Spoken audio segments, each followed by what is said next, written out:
सभी को आज की क्लास में जय हिंद। आज की क्लास में हमारा टॉपिक रहेगा रिकार्डो का लगान सिद्धांत, या फिर इसे लगान का परंपरावादी सिद्धांत भी कहा जाता है। रिकार्डियन थ्योरी ऑफ रेंट या फिर क्लासिकल थ्योरी ऑफ रेंट। तो लगान के दो मुख्य सिद्धांत हैं, रिकार्डियन थ्योरी और मॉडर्न थ्योरी ऑफ रेंट। तो आज की क्लास में सिर्फ हम रिकार्डो का लगान सिद्धांत करेंगे। अगली वीडियो में हम लगान के आधुनिक सिद्धांत को भी करेंगे। तो चलिए शुरू करते हैं। रिकार्डो का लगान सिद्धांत या रिकार्डियन थ्योरी ऑफ रेंट। तो सबसे पहले आपको इसके बारे में लिखना है, ये क्या है, रिकार्डो क्या कहता है, कब उसने अपने सिद्धांत को दिया है, उतना यहाँ पे आपके नोट्स के लिए बिल्कुल अच्छे से लिख दिया गया है। प्रसिद्ध अर्थशास्त्री डेविड रिकार्डो ने अपने सिद्धांत को अपनी पुस्तक principles of political economy and taxation 1817 में जो प्रकाशित हुई थी उसमें दिया था। रिकार्डो से पहले भी फिजियोक्रेट्स जैसे कि एडम स्मिथ और फिजियोक्रेट्स ने लगान के एक सिद्धांत को दिया था। उन्होंने कहा था कि लगान प्रकृति की उदारता का परिणाम है, पर रिकार्डो ने क्या कहा कि नहीं, लगान प्रकृति की उदारता का नहीं बल्कि प्रकृति की कंजूसी का परिणाम है। और रिकार्डो से पहले ही अर्थशास्त्री जेम्स एंडरसन और माल्थस ने भी अपने विचार प्रकट किए थे। उन दोनों के विचारों को ही रिकार्डो ने अपने सिद्धांत में लिया है। अब जेम्स एंडरसन और माल्थस ने क्या कहा था वो भी आपको इसमें ऐड करना है। प्रसिद्ध अर्थशास्त्री जेम्स एंडरसन ने रिकार्डो से पहले यह विचार प्रकट किया था कि लगान इसलिए उत्पन्न होता है क्योंकि भूमि की उपजाऊ शक्ति में अंतर पाया जाता है।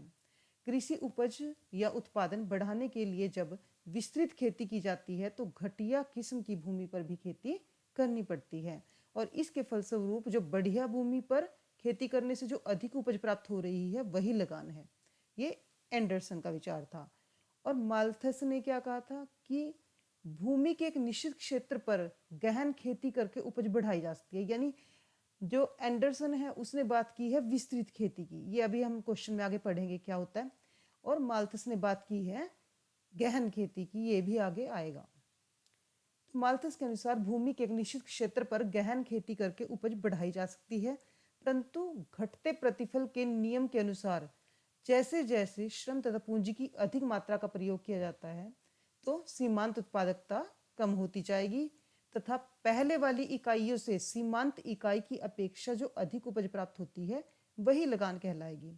रिकार्डो ने अपने सिद्धांत में एंडरसन और माल्थस दोनों के विचारों को लिया है।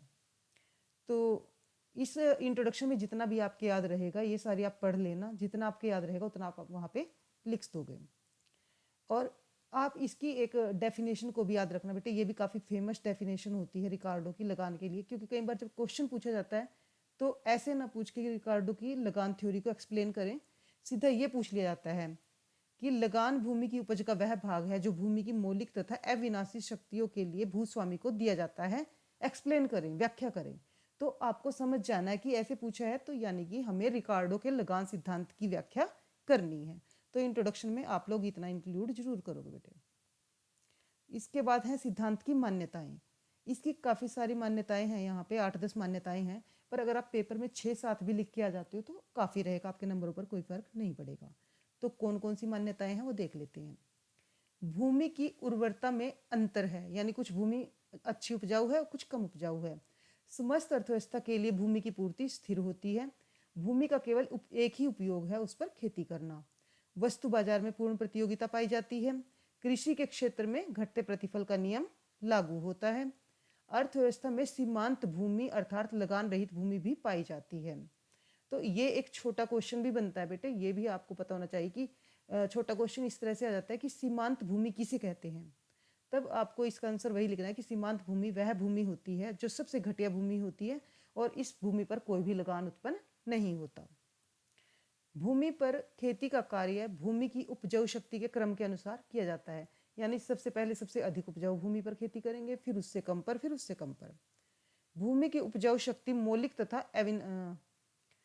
तथा अविनाशी है, यानी जो भूमि की उपजाऊ शक्ति है वो इंसान ने नहीं बनाई, वो कुदरत ने ही दी है, उसकी जो उपजाऊ शक्ति है, और अविनाशी है, उसको नष्ट भी नहीं कर सकते, ऐसा रिकार्डो ने माना है अपने सिद्धांत में।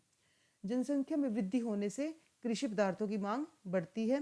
कृषि उपज की लागत श्रम की मात्रा पर निर्भर करती है।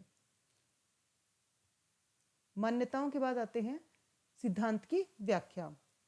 रिकार्डो के लगान सिद्धांत की व्याख्या एक नए नए बसे हुए देश के उदाहरण की सहायता से की जाती है कि कोई नया नया देश बना है और इसको एक्सप्लेन करने के लिए क्या हमने ये ना 2 पॉइंट्स लिए हैं, विस्तृत खेती और गहन खेती। तो इन 2 प्रकार में हम रिकार्डो के लगान सिद्धांत की व्याख्या करेंगे, यानी आपको बस यहाँ इतना ही लिखना है। रिकार्डो के लगान सिद्धांत की व्याख्या नए नए आबाद देश के उदाहरण की सहायता से की जा सकती है।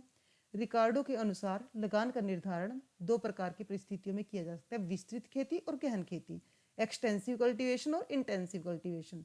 और इन दोनों का मीनिंग बेटे 2-2 नंबर का क्वेश्चन भी बनता है, तो आपको वो भी याद रखना है कि 2 नंबर के क्वेश्चन में, छोटे क्वेश्चन में भी पूछा जा सकता है विस्तृत खेती क्या होती है और गहन खेती क्या होती है। तो पहले विस्तृत खेती को करते हैं। विस्तृत खेती में लगान, रेंट इन एक्सटेंसिव कल्टीवेशन। विस्तृत खेती उस खेती को कहते हैं जिसमें उत्पादन बढ़ाने के लिए अधिक भूमि का प्रयोग किया जाता है। यहाँ पे मान लिया गया है कि किसी राष्ट्र की जो भूमि है उसे 4 श्रेणियों में बांट लिया गया है, ए श्रेणी, बी श्रेणी, सी श्रेणी और डी श्रेणी। तो शुरू में जब भूमि की जो उपजाऊ वो पूर्ति है वो बहुत ज़्यादा होती है, तो जो लोग हैं वो सबसे अच्छी भूमि पर खेती करते हैं, ए प्रकार की भूमि पर खेती करेंगे। ए प्रकार की भूमि सबसे अधिक उपजाऊ भूमि है, बी प्रकार की भूमि उससे कम, सी प्रकार की भूमि उससे कम और डी प्रकार की भूमि सबसे घटिया वाली भूमि है, सीमांत भूमि है। इस पर कोई भी उपजाऊपन इस पर नहीं है, इस पर बहुत कम मात्रा में उत्पादन होता है, इसे सीमांत भूमि कहेंगे, लगान रहित भूमि कहेंगे। तो इस तालिका से क्या ज्ञात हो रहा है कि जो लागत है 100 रुपये की लागत लगाई जा रही है हर प्रकार की भूमि पर। जब 100 रुपये की लागत ए भूमि पर लगाते हैं तो 10 क्विंटल अनाज का उत्पादन होता है, बी पर 8 क्विंटल का, सी पर 6 का और डी पर 4 क्विंटल अनाज का उत्पादन होता है। तो अब लगान कितना है? सीमांत भूमि से जितना ज़्यादा ये वाली भूमियाँ उत्पादन कर रही हैं, यहाँ पे दिखा दिया गया है, वही लगान है। सीमांत भूमि का 4 है उत्पादन और ए ग्रेड की भूमि का उत्पादन 10 था, यानी कि सीमांत भूमि से 6 अधिक था। बी का सीमांत भूमि से 4 अधिक है, सी का 2 अधिक है और डी भूमि का तो 0 ही है अंतर इसमें। तो डी प्रकार की भूमि पर 0 लगान है और इससे जो पहले प्रकार की भूमियां हैं उन पर लगान क्रमशः ये रहेगा। तो आप यहाँ पे सिर्फ ये लिख के, पहली लाइन लिख के ये भी लिख सकते हो कि विस्तृत खेती में लगान को निम्नलिखित तालिका और रेखाचित्र के द्वारा समझाया जा सकता है या एक्सप्लेन किया जा सकता है। तो ये हमारी तालिका बन गई है और इसी चीज़ को अब एक डायग्राम से भी दिखाते हैं। इसमें भी सेम वही क्या लेना है आपको, नीचे लेनी है जो भूमि है उसकी श्रेणियाँ, ग्रेड्स ऑफ लैंड, ए प्रकार की भूमि, बी प्रकार की भूमि, सी और डी। इस साइड लेना है आपको उत्पादन। तो अभी हमने तालिका में देखा है कि जो ए प्रकार की भूमि है उस पर 8 क्विंटल अनाज का उत्पादन हो रहा है, जो बी प्रकार की भूमि है उस पर 8 क्विंटल, सी प्रकार की भूमि पर 6 और डी प्रकार की भूमि पर 4 क्विंटल। तो जो ये 4 से ऊपर वाला जितना भी एरिया होगा वो सारा क्या होगा, लगान। यानी कि जो ए प्रकार की भूमि है उस पर 10 क्विंटल जब उत्पादन होता है तो जो सीमांत भूमि की 4 है तो इससे ऊपर का जो एरिया है वो सारा ए प्रकार की भूमि के लगान को दिखाएगा। ये एरिया बी प्रकार की भूमि के लगान को दिखा रहा है, ये सी प्रकार की भूमि के लगान को दिखा रहा है और डी प्रकार की भूमि पर कोई भी लगान नहीं मिल रहा है क्योंकि ये क्या है, सीमांत भूमि है, घटिया भूमि है। अब गहन खेती में लगान। तो गहन खेती उस खेती को कहते हैं जिसमें उत्पादन बढ़ाने के लिए अधिक भूमि का प्रयोग नहीं किया जाएगा, बल्कि भूमि के निश्चित क्षेत्रफल पर श्रम तथा पूंजी की अधिक इकाइयों का प्रयोग किया जाता है। आप लिखने के लिए सिर्फ इतना ही लिख सकते हो बेटे, इसके बाद सीधा डायग्राम बना दोगे, पर यहाँ समझने के लिए बहुत सारा लिखा गया है तो आप अपने नोट्स में इस पूरे को इंक्लूड जरूर करना और जितना आपके याद रहेगा उतना आपको लिखना भी है। तो गहन खेती उस खेती को कहते हैं जिसमें उत्पादन बढ़ाने के लिए भूमि के एक निश्चित क्षेत्रफल पर श्रम तथा पूंजी की अधिक इकाइयों का प्रयोग किया जाता है। तो गहन खेती के फलस्वरूप श्रम तथा पूंजी की प्रत्येक अतिरिक्त इकाई पर उत्पादन घटते प्रतिफल के नियम के अनुसार होता है। इसके फलस्वरूप जब एक किसान उस समय तक अब ये नहीं है कि निश्चित क्षेत्रफल पर कितनी भी मर्जी आप श्रम और पूंजी की इकाइयां लगा दोगे तो उत्पादन बढ़ता जाएगा, नहीं, उसकी भी एक लिमिट है कि आपको उस पर पूंजी और श्रम की कितनी इकाइयां लगानी है। तो एक किसान उस समय तक भूमि पर पूंजी तथा श्रम की इकाइयां लगाता जाएगा जब तक उन इकाइयों से मिलने वाली सीमांत उपज की कीमत उन पर लगाए जाने वाली सीमांत लागत के बराबर न हो जाए, यानी कि इस चीज को वो देखेगा, सीमांत उपज की कीमत और सीमांत लागत जहां दोनों बराबर होंगी उस सीमा तक वो श्रम और पूंजी की इकाइयों को लगाएगा।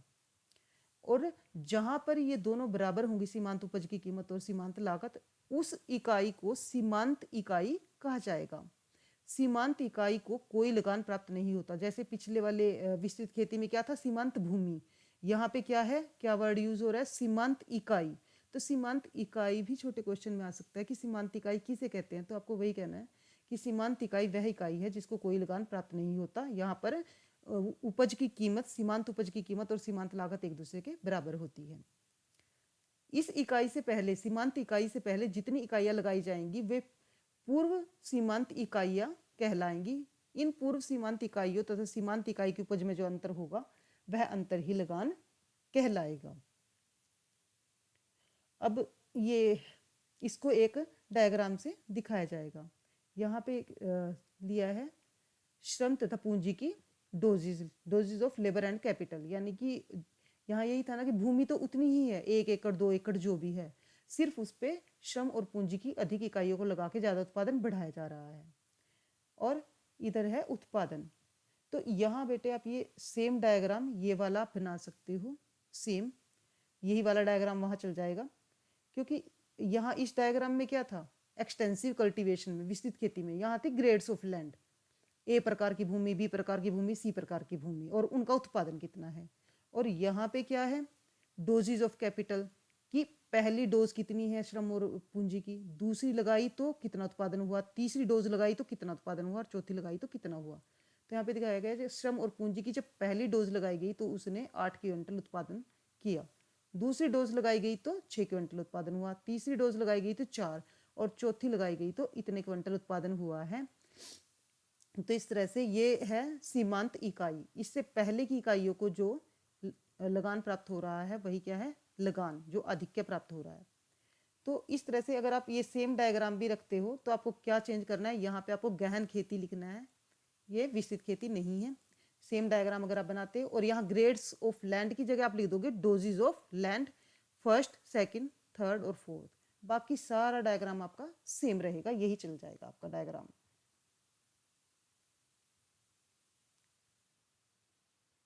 तो इसके साथ ये क्वेश्चन की एक्सप्लेनेशन खत्म हो जाती है। अब आते हैं आलोचना पर।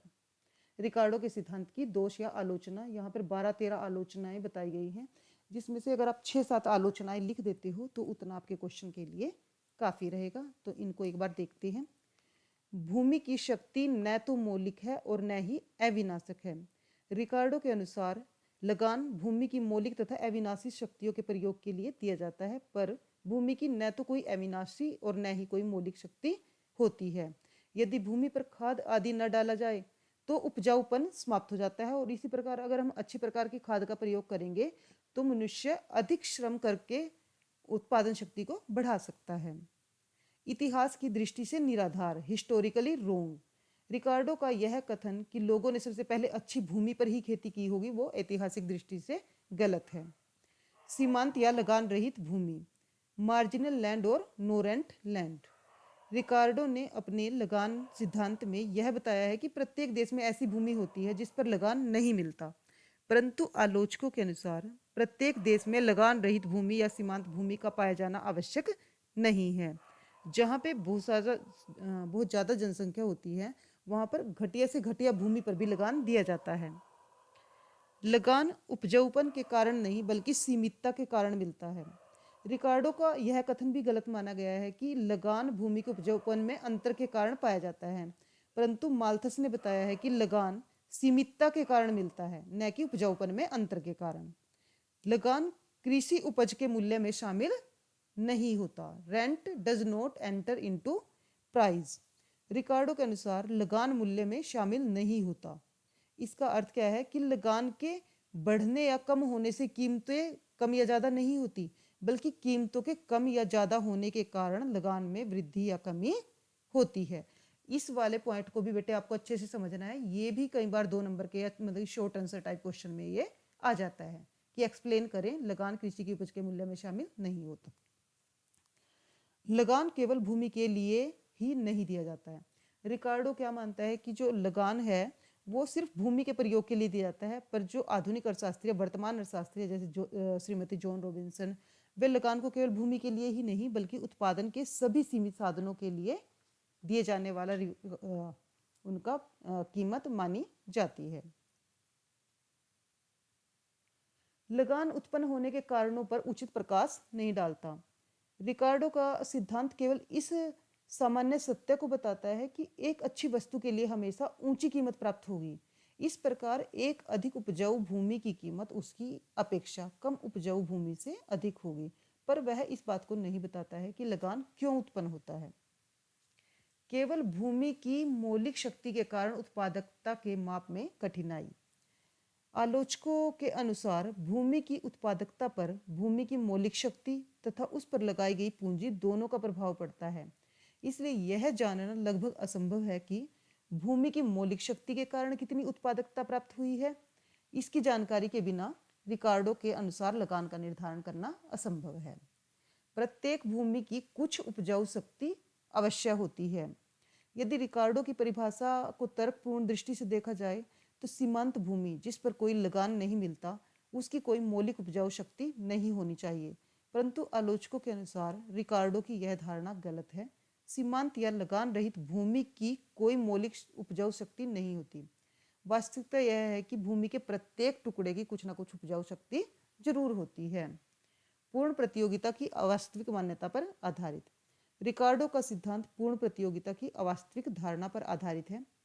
इस धारणा के अनुसार सारे बाजार में एक कृषि वस्तु जैसे गेहूं की कीमत एक जैसी होगी जो सीमांत भूमि की लागत के बराबर होगी, पर वास्तविक जीवन में पूर्ण प्रतियोगिता नहीं पाई जाती, अपूर्ण प्रतियोगिता पाई जाती है तथा एक प्रकार की कृषि वस्तु की कीमतों पर उस वस्तु की क्वालिटी का भी फर्क पड़ता है। श्रम मूल्य सिद्धांत की आलोचना। रिकार्डो ने मूल्य के श्रम सिद्धांत का प्रतिपादन किया है। इस सिद्धांत के अनुसार कृषि उपज का उत्पादन करने में जितने लेबर की आवश्यकता होती है उसके आधार पर ही कृषि उपज का मूल्य निर्धारित होता है, पर आधुनिक अर्थशास्त्रियों के अनुसार मूल्य के श्रम सिद्धांत की यह बात गलत है। उनके अनुसार कृषि उपज का मूल्य उसकी लागत तथा मांग दोनों पर निर्भर करता है। लगान का अधूरा सिद्धांत। रिकार्डो के लगान सिद्धांत से केवल यह ज्ञात होता है कि सारे समाज के दृष्टिकोण से राष्ट्रीय आय में लगान का भाग कैसे निर्धारित होगा। इस सिद्धांत के अध्ययन से यह ज्ञात नहीं होता कि उद्योग तथा फर्म के लिए लगान कैसे निर्धारित होता है। भूमि के वैकल्पिक प्रयोग होते हैं। रिकार्डो ने यह मान्यता ली है कि भूमि का केवल एक ही प्रयोग है, सिर्फ खेती करना, परंतु वास्तव में भूमि के और भी कई प्रयोग होते हैं जिनका भूमि की मांग तथा लगान पर प्रभाव पड़ता है। इस तरह से हमने बेटे यहाँ पे 13 टोटल ये आलोचनाएं की हैं। आप 7-8 पेपर में लिख दोगे तो आपके लिए काफ़ी रहेगा। आपको इनके अंदर इंक्लूड करनी है बेटे 2-2 3-3 लाइनें, जैसे मैंने एक्सप्लेन करके बताया है, बस 2-2 3-3 लाइनें काफ़ी हैं। उसके बाद सीधा निष्कर्ष और कंक्लूजन। रिकार्डो का लगान संबंधी सिद्धांत एक महत्वपूर्ण सिद्धांत है। रिकार्डो ने सर्वप्रथम लगान की वैज्ञानिक ढंग से विवेचना करने का प्रयत्न किया है। यद्यपि इस सिद्धांत के कुछ दोष हैं, परंतु इसका सैद्धांतिक तथा व्यवहारिक दोनों दृष्टिकोणों से महत्व है। इसी के साथ ही आपका ये क्वेश्चन खत्म हो जाता है बेटे, और इसकी कुछ स्लाइड्स को अभी एक बार दोबारा देखते हैं। अगर आप इन चीज़ों को नहीं लिखना चाहते तो आप सीधा विस्तृत खेती किसे कहते हैं उसको लिख के और सीधा लिख दोगे कि विस्तृत खेती में लगान की व्याख्या निम्नलिखित तालिका और डायग्राम की हेल्प से की जाएगी या की जा रही है। ऐसे ही आप गहन खेती में गहन खेती का मीनिंग लिख के इसे गहन खेती में लगान के निर्धारण को निम्नलिखित रेखा चित्र से दिखाया गया है और रेखा चित्र बना दोगे तो इतना आपके लिए काफ़ी रहेगा। बाकी आपको अपने नोट्स में लिखना सारा है, क्योंकि लॉजिक पता होना चाहिए और पेपर में जितना आप करके जाते हो उससे कम ही आपके फिर याद रहता है। इस तरह से आपका लॉन्ग आंसर टाइप क्वेश्चन खत्म हो गया है। Thank you, have a nice day, जय हिंद।